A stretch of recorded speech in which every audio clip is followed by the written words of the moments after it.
All right, so we are recording. Welcome everyone to our Ask a Career panel for this one. I think had the most titles. We had communications, PR, social media, marketing specialists. So we're going to hear from a few experts today on all of those different things or some of those different things from each of them.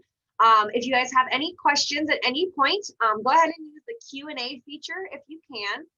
That keeps the questions really nice and organized for me so they don't get lost in the chat. But if you use the chat, I'll be keeping an eye on that as well. Feel free to put any comments in the chat as well. We will save most of those until the end unless someone needs something clarified. So if you have a question for a specific panelist, try to include their name so I know that you would like that question to go to that person. But otherwise, we'd like to give them all a chance to answer and add their unique perspectives to what you guys want to learn. My name is Sarah. I am with the Virginia Zoo in Norfolk, Virginia. I'm one of our education coordinators, and I will be your moderator and your host. So I will go ahead and relay those questions to our panelists. You guys, attendees, will not have access to your cameras or microphones at any time, and your name will not show up in the recording at any point. So no need to worry about that. I will go ahead and introduce our panelists, and as people continue joining, we'll just go ahead and get started. We have Elena Bell from the Akron Zoo. She's the marketing and PR manager. We have Nancy Chan from the San Francisco Zoo. She is their director of communications. And we have Rachel Davis from Zoo Atlanta, as you can see over her head. And she's also their director of communications. So I will go ahead and pass it over to Elena to get us started. And you guys can go ahead. I'm going to turn off my screen to sort of save the bandwidth and limit the distractions. So take it away, Elena. All right, well, thank you. And hello, everyone. I'm just going to share my screen really quick. So my name is Elena Bell. I am the marketing and PR manager at the Akron Zoo. Very excited to join you all this afternoon. So I'm just going to go over a little bit about what I do here at the Akron Zoo. I have been here for 6 years, so really enjoy the zoo world and everything. It's a completely different aspect of marketing that I would be doing maybe at a for-profit organization and things like that. So it's a really unique and awesome job. I get asked a lot, like, how cool is your job? It's pretty cool. Pretty cool. So just is gonna work. There we go. So just a little bit about what I do. So I'm at the Akron Zoo, and we are considered a small zoo in comparison, especially if you want to compare us to our neighbors to our south, the Columbus Zoo. We're small. Hey, Elena, I'm sorry. Can I interrupt for 1 second? Yeah. We have to do a poll at the beginning because we are looking at learning objectives. So I'm going to launch that poll very, very quickly. Attendees, I'm sorry, if you guys can do the poll that's about to pop up on your screen. There are 3 questions just asking you about your knowledge of the topic. So if you guys can answer those quickly, I would really, really appreciate it. I'm so sorry to interrupt. Oh, no, it's no problem. All right, so teens, if you guys can go ahead and answer that poll. If you can't see it for any reason, let me know in the chat. There are 3 quick questions.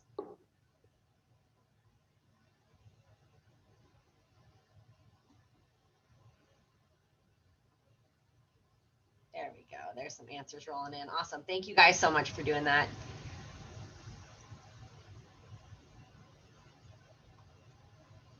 We would like to have proof that you guys are learning. And if you've been to any of the other career panels, which I know I'm recognizing a lot of names in the attendee list, you guys have been learning. So that's really good. All right, we've got almost everyone in. We'll give them about 10 more seconds.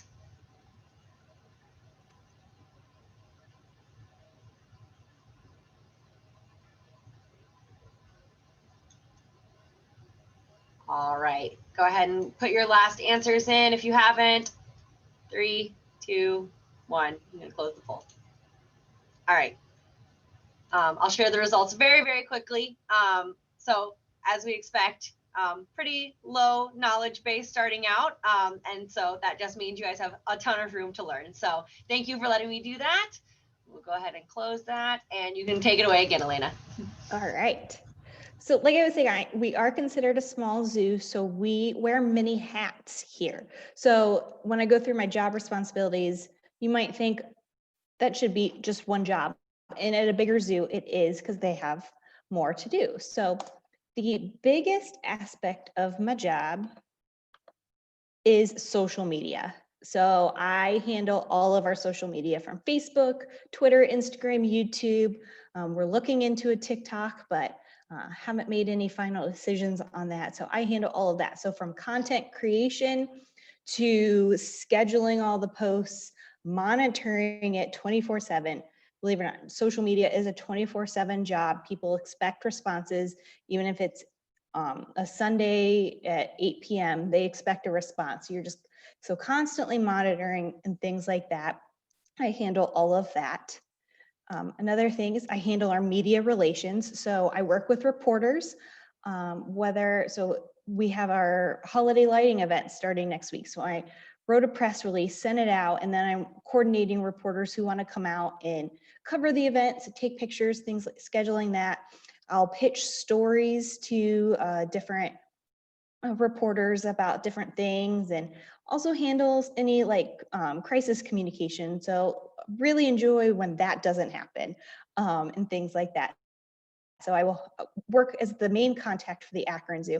And sometimes that's also connecting a reporter with someone who's considered an expert. So maybe it's one of our animal care managers or our CEO, and connecting with them on a story. And then I'm there as support for that expert while they do the story.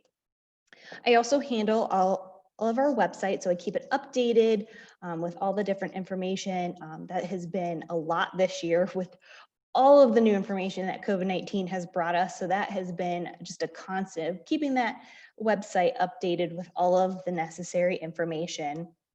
I also handle all of our email marketing. And I do coordinate this a little bit with our membership manager because she likes to handle our membership communication and things like that. But I'm reaching out to our members, to our non-members, guests, and things like that through emails, keeping them apprised of what is going on at the Akron Zoo with all of our daily and monthly news. I also handle our print ad buying. So what this is working with newspapers and magazines to place ads. So I'll get the rates of what the ad is, factor in with my budget of how much I can place, how big of an ad, the color, things like that. And then I'll decide when I want to place it. And then I have to coordinate with our graphic designer as he creates the ad, then I send the ad in and all of that. So I handle all of that just for our print ads. I also work on our different marketing campaigns. We do not actually work with an advertising agency. In the last year, we've shifted to doing it all in-house. And so I will work with our team to develop our marketing campaign. So what's our theme? What's our messaging? Things like that. And then I'll help work with everybody on developing that campaign. So work with our graphic designer as he creates the print ads and the billboards. I'll help write and film our TV commercial that we'll work with our videographer, things like that. I also do a couple of community events that we have here. We have 2 event coordinators and they handle all of the main events, but these 2 events I do handle because they're more with marketing and things like that, and really getting the word out there about the zoo and things like that. So I'll handle those 2 events. I also do our photography and our videos. This is interesting because I have absolutely no training in this. I never taken a photography class, never taken anything about video editing. And I'm going to tell you right now, if this is something you're interested in, is to going into the marketing field and you have the opportunity, to, even if it's just an intro to photography or an intro to video, take the class. That will give you a huge skill, especially in the world that's turning more and more digital and things like that. So I am self-taught. It's never an opportunity I have had, but I've been able to adjust with my job. And I will just say all of the photos you see in this presentation, I did take. So just a little bit. So little sneak, if marketing is something you are interested in, take a photography and a video class. And then I do all the marketing projects that pop up. So there's usually a lot of things that will pop up. So how did I get my job? Well, first off, I have a degree in advertising. One of the really cool things about this field is you do not have to have a very specific degree. You can have a degree in advertising, you can have a degree in marketing, you can have a degree in public relations, you can have a degree in communications. All of those will make you qualified for this job. I will say most of these jobs, if not all of them, do require a bachelor's degree. It'll vary from institution to institution, but I would go out on a limb and say most of them do require a 4-year degree. I also interned here at the Akron Zoo in our communications department. So I was required to get an internship as part of my bachelor's degree in order to graduate. And so I was like, I want to work at a nonprofit. What would be a great nonprofit? So I found the zoo, got the internship, fell in love, and worked really hard, made sure my summer was focused on the Akron Zoo. There was no vacation or doing anything. I lived and breathed the Akron Zoo. And I'd like to think that they took notice of that. And then the key, that I stayed in touch. I didn't let them forget me. I wasn't annoying about it. They're like, oh my gosh, that Elena girl, make her go away. But I made sure that they never forgot me. And so reaching out, things like that. I volunteered at a couple of events. I will preface, it did take me 2 years after graduating to find a full-time job. And one of the really cool things about internships and making those connections is I volunteered at a zoo event, was introduced to someone at our local children's hospital, and then was able to get a paid internship at the local hospital that still had me in touch with the zoo while I was looking for a job. And then a job finally opened up. Another thing I did before I was able to get a job is we were up for renewal of our levy, and I volunteered for it. So I was out doing displays and other things. So to make sure that they saw, I'm still dedicated to supporting the Akron Zoo in any way. So just really, I made sure that they never forgot me. And then when a job opened up, I not only got to skip the phone interview, I only had to do one in-person interview before I was offered the position. So, and I beat out over 100 people for the job. So staying in touch is key. All right, so just a couple favorite parts of my job. I'm going to put a little disclaimer on this. This is not something I would share publicly. I felt like I could trust you guys to not share this on social media or anything like that. So I also probably wouldn't share this very publicly throughout the zoo either, because there are definitely a lot of perks to being in the marketing department and being in charge of the content. I get to go out and make connections with our animals. And what I love to tell people is I get to work a lot with our animals and I don't have to clean up their poop. So I know a lot of people think you're not cool if you're not a keeper. I don't have to clean up poop, but I do get to do cool things like meet our snow leopard cubs. This was from our triplets that we had back in 2016, and they were cute and ornery, and I was the one who got to photograph them. I got to go once a week to see them and take their picture to showcase how they grow so quickly, and I got to do cool things. Another thing is we recently got new red pandas, and I went to go get their photos, and one of them, her name is Lulu, she's very friendly. So friendly, I was a little surprised. Let's see if it's gonna work. So that's Lulu saying hello. Over there's Coco and Penny, her sisters. Oh, hi Lulu.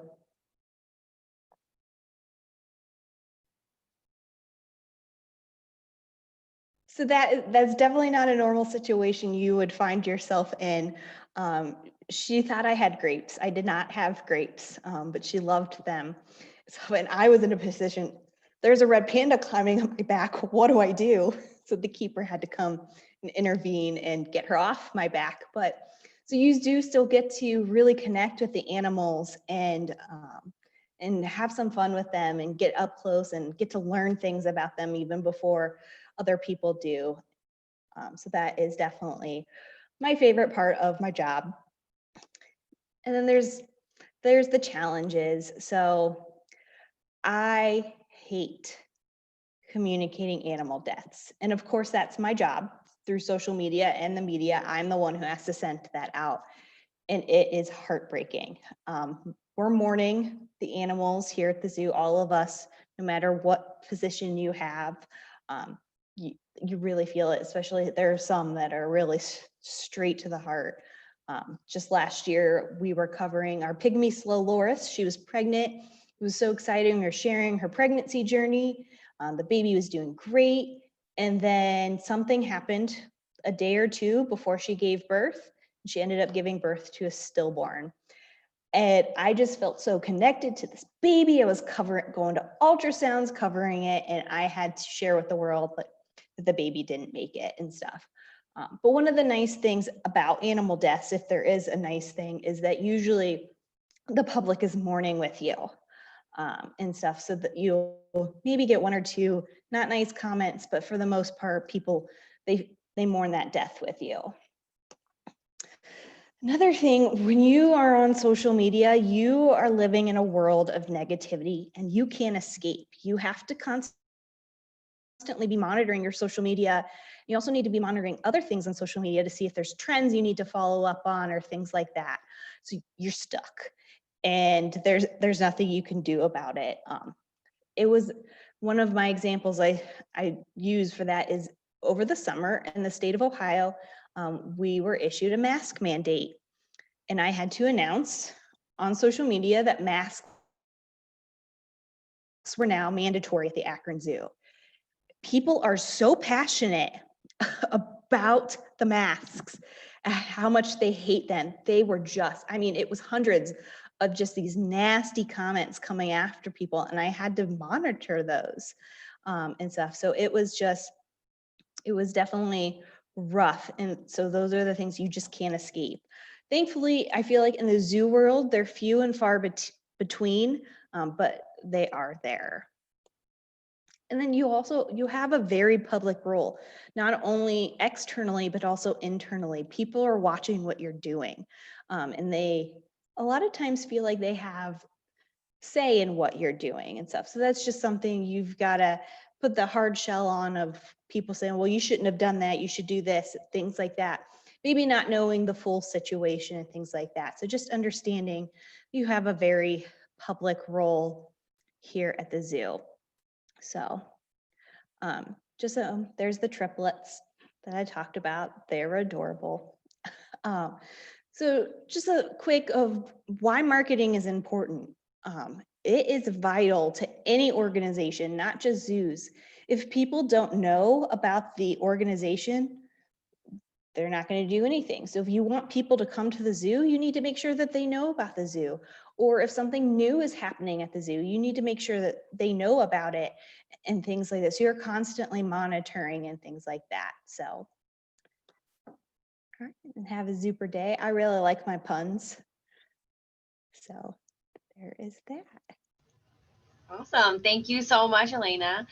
All right, we are going to pass it along to Nancy from the San Francisco Zoo and Gardens. So take it away, Nancy. Great. Hi, everyone. Thanks so much for your interest, and thanks so much for joining us today. My name, again, is Nancy Chan. It's Nan Chan from San Fran, if you want to call me that. I've been in the zoo biz since 1994. I've actually been at the San Francisco Zoo here since 1994, but I left in 2006 or 7 to go work for Six Flags. So I was at a theme park for a long time, but I was at a theme park that had animals and mostly marine mammals. So it was a really great interest of mine to work with dolphins and sea lions and such. But I came back here at San Francisco Zoo. So I've actually had a career working with animals. So it's been certainly been a ride, but let me go ahead and share my screen. I think this is it.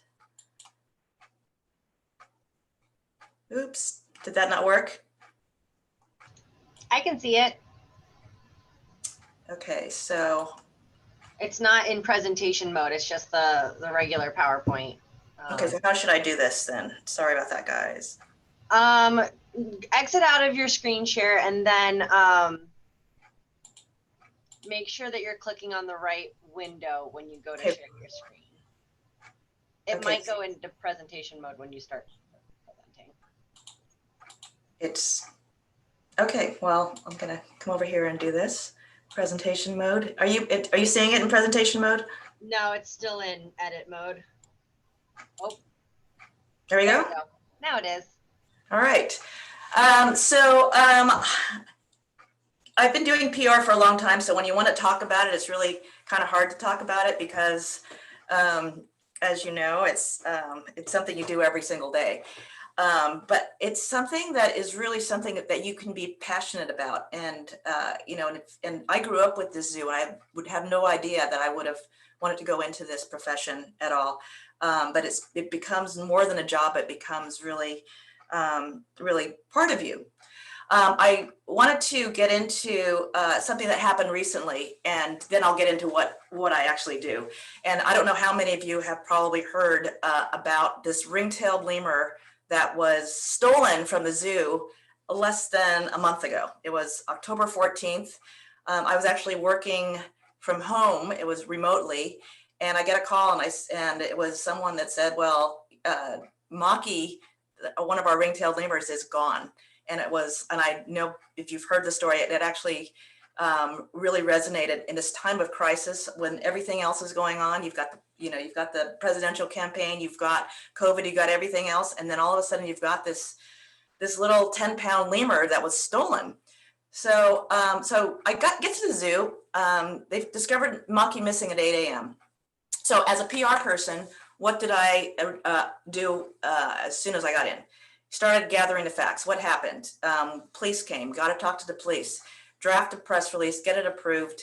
It becomes breaking news. We coordinate with the San Francisco Police Department, Public Information, send it to news media, and all of a sudden your life changes overnight because you've got every media and their mother calling to find out more about Maki, this lemur. I want to show this. This is even though we did a lot of social media when this came out, this is the police and the SF police.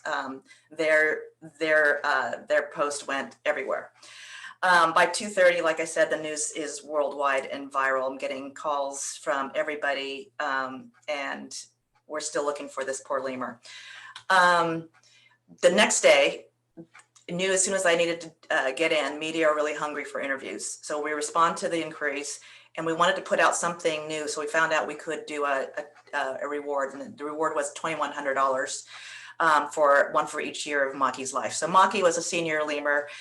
Didn't really get into it with you, but he was, the exhibit we have is the Littman Family Lemur Forest, and it's a big giant multi-species exhibit that has a building where the animals are brought in at night. So in that morning, I didn't explain fully, but they found that he was missing after they did some checks in the morning, and some breaches in some of the building doors and gates were broken into. But getting back to this, by 5 p.m., I was having tacos. It was 5 p.m. and it was a nice day in the city. I get a call. Maki is discovered in a church playground 5 miles away from the zoo. So he was spotted by a 5-year-old boy. So I wasn't able to go handle the story because it had already taken a life of its own. The Daly City Police, which was 5 miles away, had posted something. So that happens. The next day, Maki is back home, but we need to get back and take control of the story. Media are calling incessantly. They want to show up and see Maki. Maki was, in the hospital, so he was not going to be available. We decided to do a news conference with the police. We did it that afternoon with our zoo director at the lemur exhibit. The police came, and basically what they did was they made an announcement on their own. They announced the arrest of a suspect. So this in effect satisfied the media. completely. So all we had to do from then is just keep handling the media as they come in. This could have been a story that had gone the other direction, and I'll tell you why in a minute, why PR is so important. This got worldwide news coverage. It was not only in mainstream media, but social media had picked it up. We had over 8,000 media hits and 2.3 billion impressions in the weekend of the story. We actually, we had some reporters that were really obsessed with this story too. So that's another story altogether, because media can be like that. We ended up milking it a bit. So on World Lemur Day, which was on October 30th, we actually wrapped up the story, and we had the mayor come out. We had one of the senators come out, and then we brought the little boy who spotted the lemur in the church playground and gave him honorary membership to the zoo. So anyway, so the reason why I bring all this up is because PR is all about, well, let's just say you can't come into work any day that you are working in PR and have anything you planned be what you think is going to happen. So basically in this story, we were being reactive to a situation. And so for me, being in PR, I find this completely exhilarating and fun, especially when the story comes out positively. But basically with public relations, it's my job as a PR person to be that mediator, to send the information to the media, to be fact gathering and make sure that our story is being told. We want our version of the story to be what's out there, except that you have to know that media don't usually take what you put out there as actual fact. PR is public relations. And like I said here, it's the process of telling your side of the story. So in any company, in any place you work, PR is so important, but we're kind of a behind the scenes, except when you're in front of the camera, like Elena says, with you're the public face. Communications itself involves PR, but it also includes social media, blogs, website stories, etc. Here at San Francisco Zoo, we're a mid-sized zoo, and I am actually the one-person department, but I also have a social media person, thank goodness, and she's awesome. She does the website, she does other things as well, but to have two people that have to handle things that are this big, that really represents our organization is much more than people probably know about. So what is PR? So like I said, we want to put a positive spin on things for our organization. So we work with the media, or we have social media messages. When I started back in the 90s, before all you were born, there was no social media. There was only faxing things. So we actually had a number of crises like that where we didn't have social media to tell our story or to shape the public opinion of the story. And here with public relations and advertising, what is the difference? Well, it's really simple. PR is free and advertising is paid. So with paid ads, you have complete control of your message most of the time. With PR, you try to get control of your message, but it's ultimately up to the media how that's conveyed. So like I said, if you're in PR, one positive aspect is that you can do anything with knowing the knowledge of the skills that you have, and I'll get into the skills in a second. Types of PR, proactive. So for instance, like Elena said, if there's like a birth, or if there's an event, or if there's anything that's going on, you can be proactive. You can send out photos, you can send out videos, you can send out press releases, you can put it out there. Media are going to pick it up because we are generally something of soft news, unless it's like the Maki story when you become the news. But it's been amazing to be able to just pick up the phone. If I was working for a company that just made soy sauce, for example, I'll use that as a kidding thing because that was an example given to me. Not everybody would take your call, but if you're Nancy from the zoo, they're going to say, hey, what's going on there? It's actually makes you feel like you really are good at what you do, but it's actually more of your product that you have. Other things that you can do proactively, you can have news media come out, you can have influencers or bloggers come out, you can go to TV stations, you can go to radio stations, you can bring animals to stations. It's actually a lot of fun. I bring a lot of animals to TV stations with our folks that work with our animal ambassadors, and you should see every single news person, editor, anybody comes out of their offices just to say hi to the animal that you're bringing there. And what kind of news? So not only, I think Elena did touch on some of the challenges, which are the animal death and et cetera. I like to think of that as really honoring the animal. If you're able to know their story and make it more than just a, an animal at the zoo, but an animal that touched a lot of people.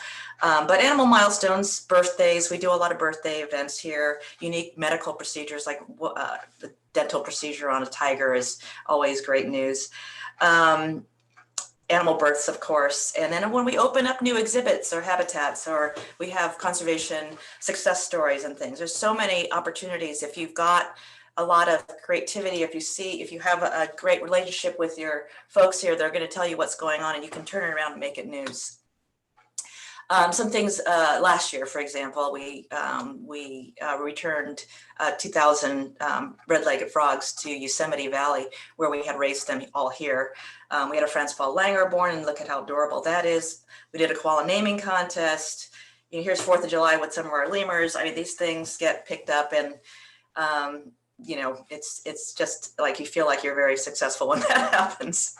The other type of PR is reactive, and I won't get completely into this because I just talked about the monkey story, but crisis. So if you're, say you're working actually not just for a zoo, but you're working for like the city of San Francisco, where you have an earthquake, or you have things like that, or storms, or a crisis like that. That if you're the forward face on those kind of natural events, you have to be prepared.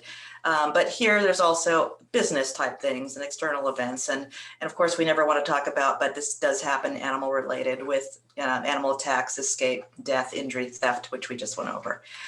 In that sense, we do have a crisis plan that we put together, and it's a whole strategic thing, which I won't get into.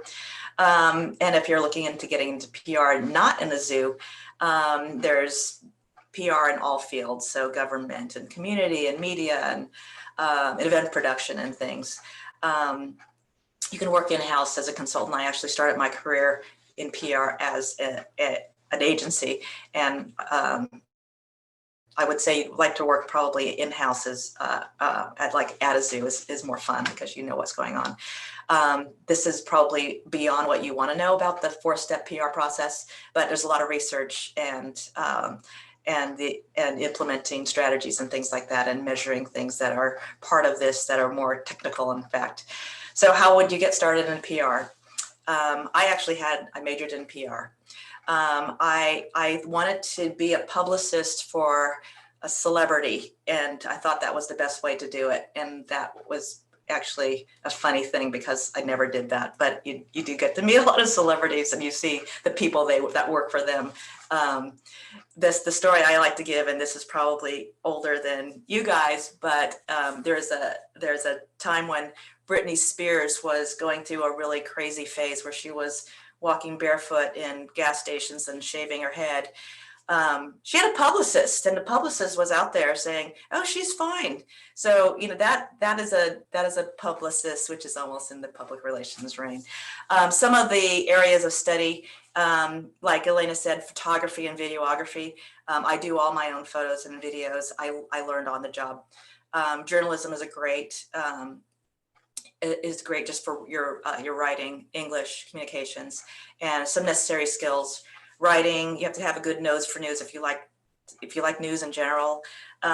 You can snoop out anything out here and make it news. Creativity, there's a lot of creativity goes into this because you're constantly trying to put a spin on things or put together events. Sorry to say, you gotta be organized, and you have to plan in advance in some respect, except when it's reactive, of course. Research and information gathering. good interpersonal skills, good relationships, and presentation skills. I'm probably not showing that off here, but presentation skills, initiative, and what I like to call hustle, because it's really great to show that you're a go-getter. Zoo PR, like I said, I've been in the zoos for many, many years. We just don't leave our jobs. So that's the hard part about trying to get into zoos, because a lot of people love their jobs so much, and there's not that many zoos, but there certainly are opportunities. One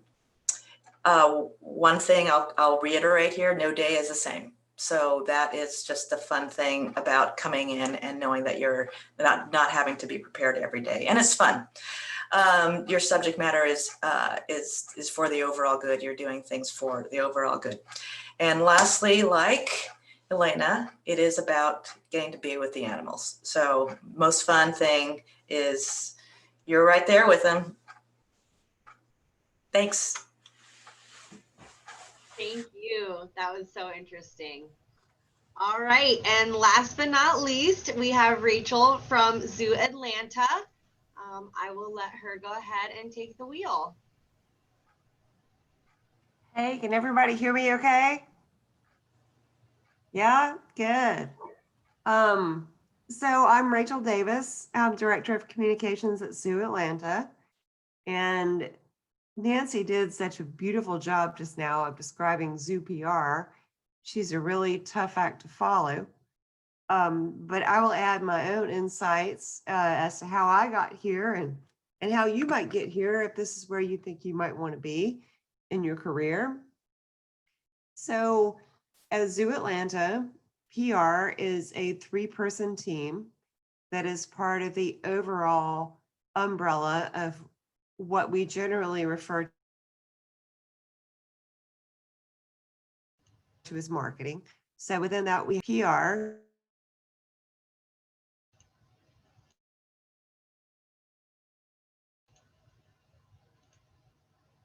which is my team, as well as multimedia, which is Zoo Photography,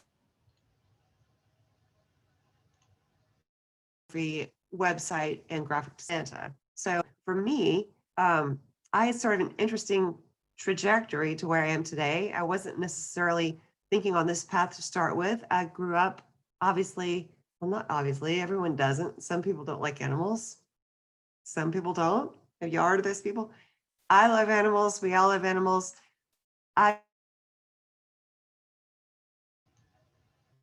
grew up wanting to work with animals, either as a vet or at a zoo.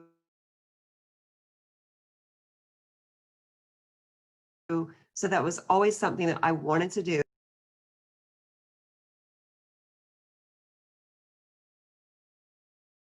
I was very much focused toward not something that I was very good at or good at all. So when I was in college, I'll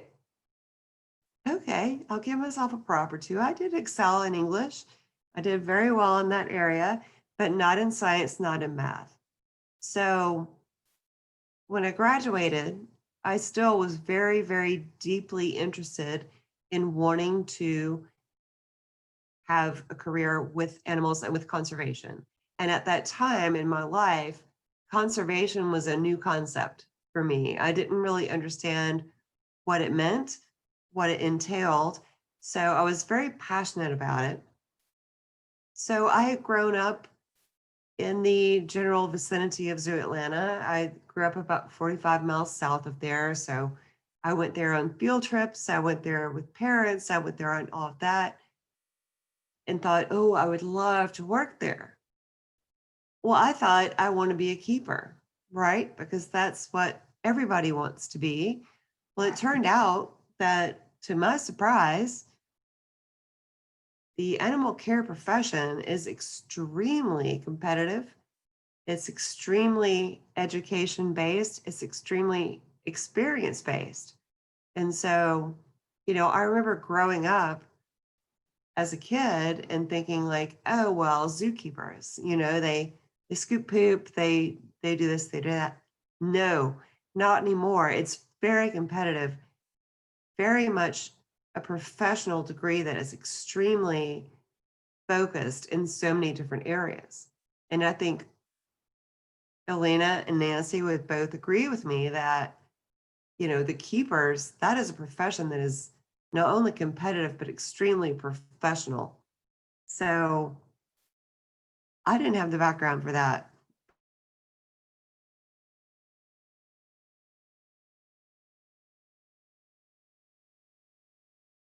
By any stretch of science, I didn't have, but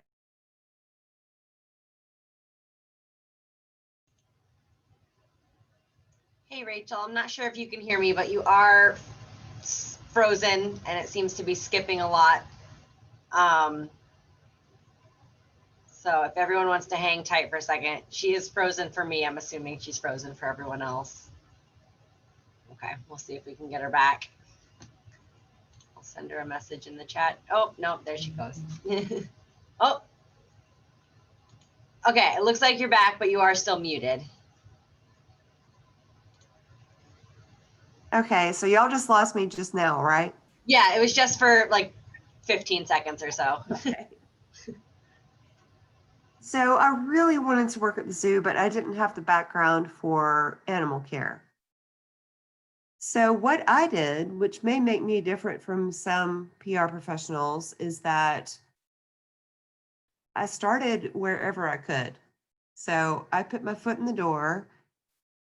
I initially, and this goes back 20 years, but I started as an executive assistant to our CEO. So I did that. Then I worked in our development department.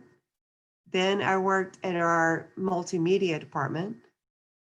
And by 2007, I was working in PR. So I started working in PR in 2007. And then I got a lot of great experience so that by 2015, when my predecessor left her role, I applied for my present role and got it. So I like to think that I am a great example of someone who didn't start out thinking, I want to do zoo PR, but someone who found my way over a period of time and was patient enough to be in a lot of different roles. And so when it comes to advice I would give all you guys, it is just be patient, work hard, do what's asked of you. And if you have ideas, put them out there. Be a fount of ideas, be a fount of creativity, because every organization is going to appreciate that. And so you may want to start out in exactly one position, but you may have to wait a bit. You may have to be patient. You may have to prove to your organization that you can get from point A to point B. And so I think I'm a great example of that, in that I've been all over the place, but at one organization, really. So again, Nancy did such a gorgeous job of talking about what PR is, and so did Alina. Favorite parts, not favorite parts. Both of them have already talked about these. I mean, the favorite part is always when something beautiful and happy happens, usually when a baby's born. I've been at Zoo Atlanta for the birth of all of our panda cubs, which 7 now. And those are moments that are just so crazy joyful, and the media is calling you. Everybody wants a picture of that cub. Everybody wants to talk to that veterinarian. Everybody wants a piece of that. And it's just like being on cloud 9. And the flip side is when animals pass away, because or something happens in the life of animals that was unplanned or is tragic, and it happens. And so sometimes we have very, very elderly animals that we adore with all our hearts who pass away. Sometimes we have young animals who die very unexpectedly, and it's just a kick in the gut when it happens. And for me personally, earlier this year, we had a young orangutan who died completely unexpectedly. And he was someone that I had helped bottle feed when he was a baby. So for me, it was a personal, it was horrible. But when you're doing zoo PR, you have to balance that. You have to balance emotion with fact. And so even if you're announcing something that, like me, I was in tears all that day because I knew that animal. I knew him. I held him when he was a baby, so, but at the same time, you have to also maintain that what are the facts and what do we want the public to know? So it can be hard that way. And it's not distancing your emotions, but it's also having to be a little bit separate from it because you want to think about what are the facts we want people to know and how do we want the media to respond to the situation.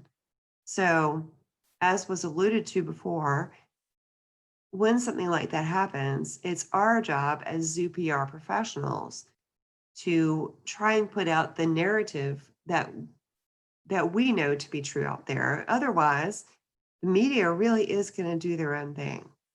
And that's not to say that media is the boogeyman, because they certainly aren't. But part of our job is to make sure they have the right information that we want them to know. So putting the information out there, who the individual was, what we think happened, etc., is very, very important part of zoo PR. But obviously, when deaths happen or when accidents happen, that is very much the hardest part of our jobs, I would say. And it's such a balancing act because we have moments of such joy and celebration, and then we also have to announce things that are sad or difficult or sometimes even shocking.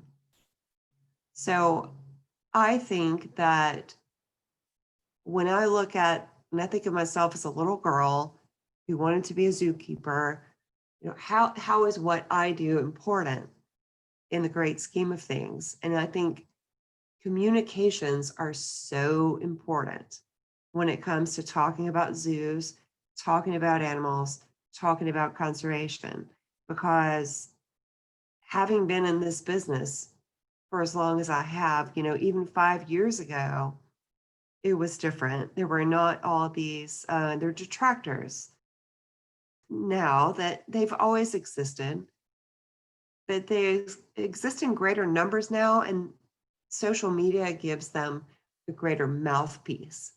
So people that had viewpoints that might have been considered on the fringe just a few years ago are now like,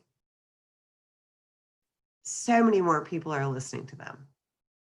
So is it our job as zoo PR professionals to argue with them? In my mind, no, it is not. But it is our job to put out the right information. So on social media, especially, to be putting out information on conservation. There's a lot of people now who think that zoos, quote unquote, don't do conservation, that zoos aren't part of conservation.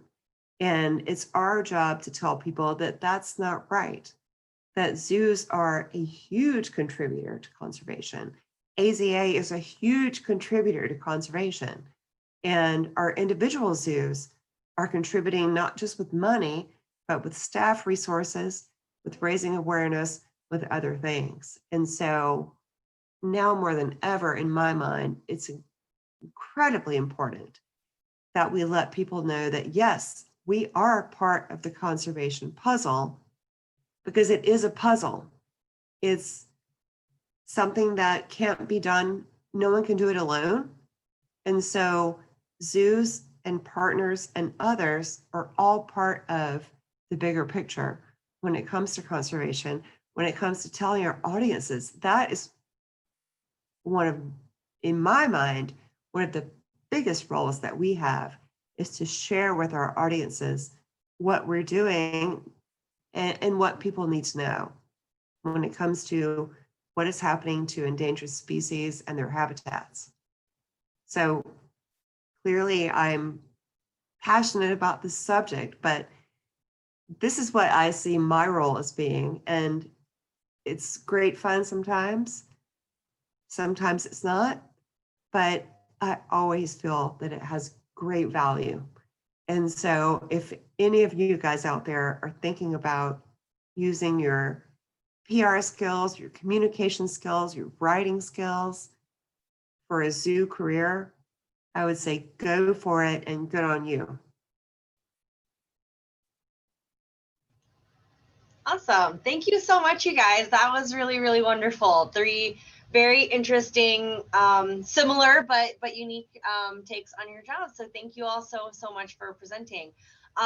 We have about 7 minutes left for questions. If anyone wants to submit a question.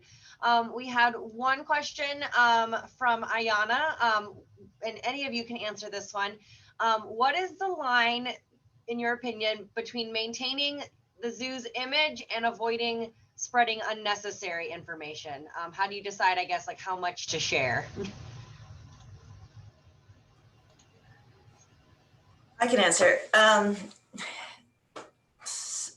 So often, as a person that has no filter, basically, and wants transparency, there's not really a line. I think that if there is anything that we want to keep to ourselves, for instance, if there's an animal that has to be euthanized because of illness, we often here won't say that animal was euthanized. We would say that animal passed away, and then often, media don't, pick up on saying, how did it die? That would just be, it's just controversial in a sense, and it opens up for more questions. So unnecessarily, that would be one.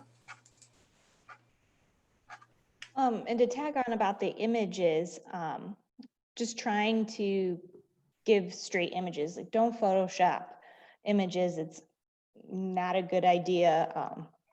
For example, putting clothes on an animal or things like that.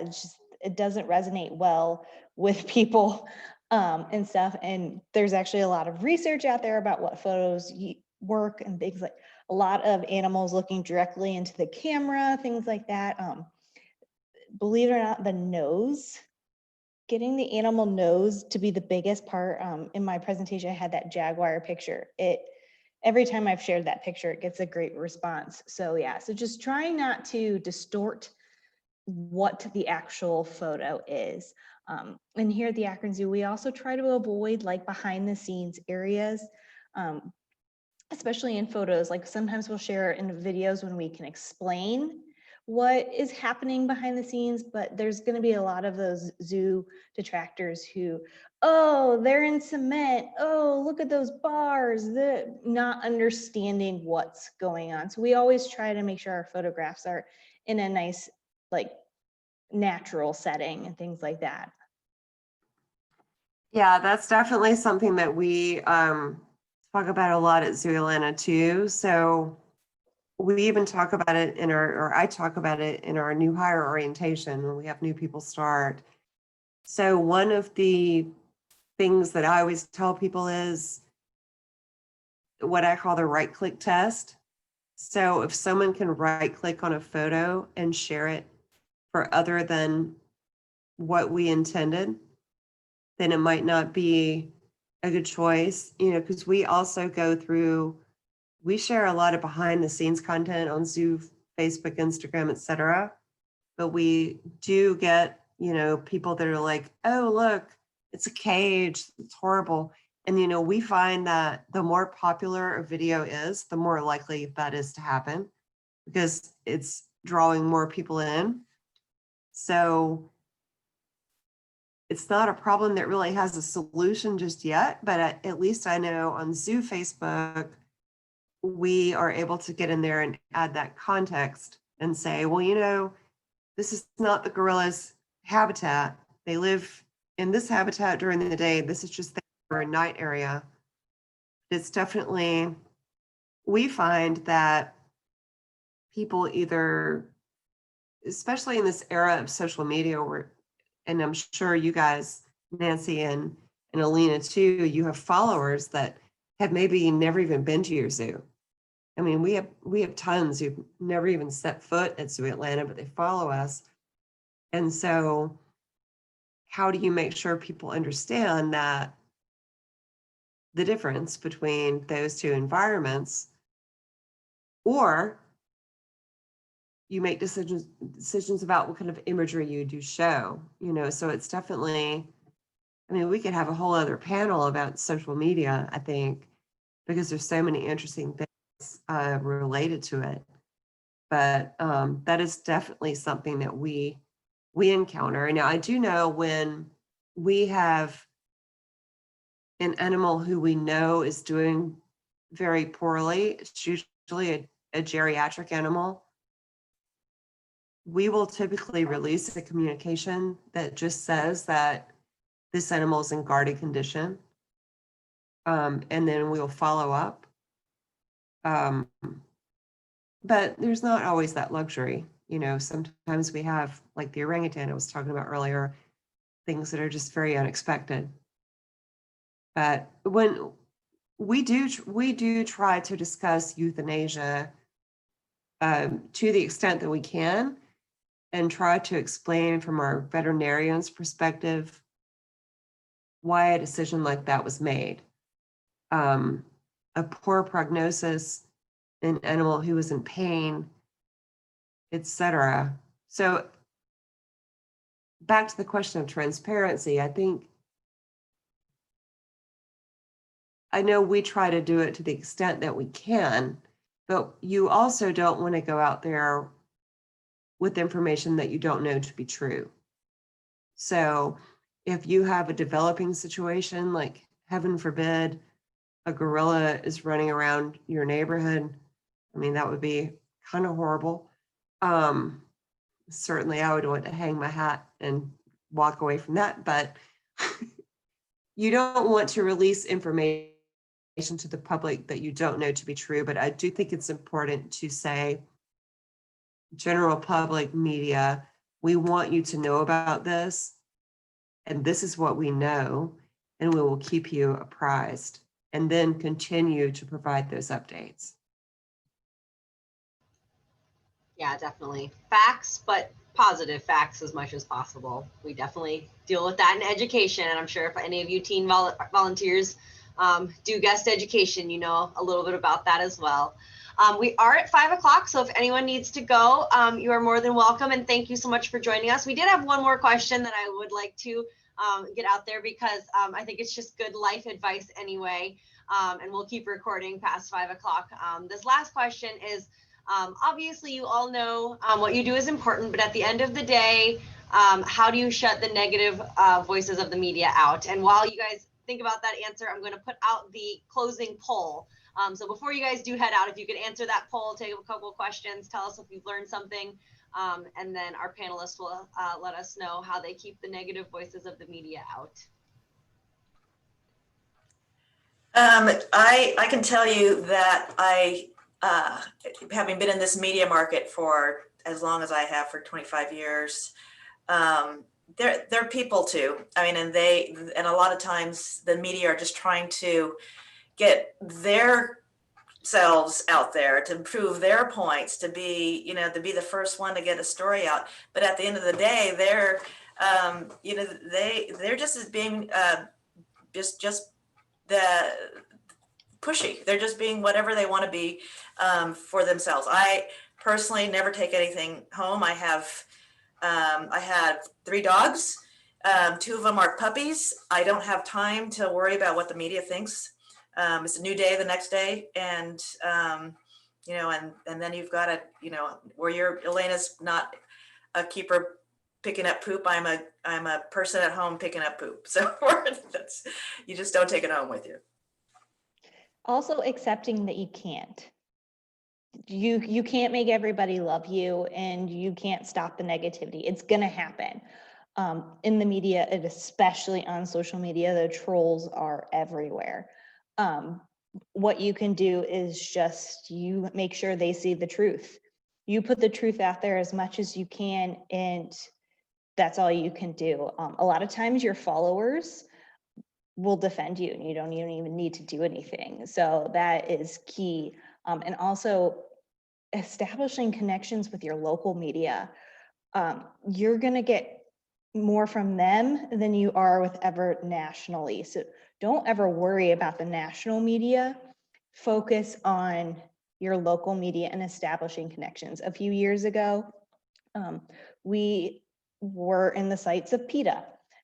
They had things that they wanted to talk about the Akron Zoo, and they reached out to our local newspaper with this nasty letter, and our newspaper was like, don't talk to us about our Akron Zoo.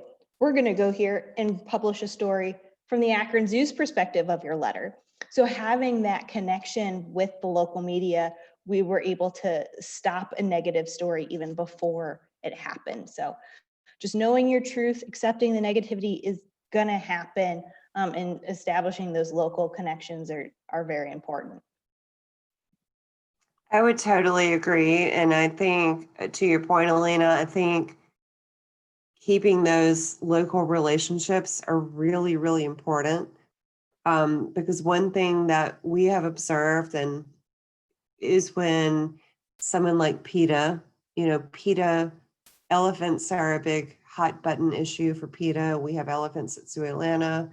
We just upgraded our elephant complex last year. We're very proud of it. But sometimes they will send out notices to like all the local media all over the country, for example, to everyone that has elephants. And so when they do that, which they have every right to do, but when they do it, if you have a good relationship with your local media, your local newspaper, your local TV, then chances are your local media is going to ignore that and just not deal with it at all, or maybe do a counterpiece. So I think, it'd be great if it could. I mean, I consider myself a seasoned warrior at this point, but it is still painful to see media say things about you, not you, but your organization, that aren't true, that are inflammatory.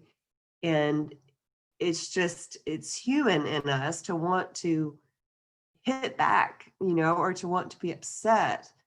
But I think, to the points that were made earlier, we just have to do the best we can to control the messaging that we can. And we're never going to rule the messaging world, but we can be control of what we have to say.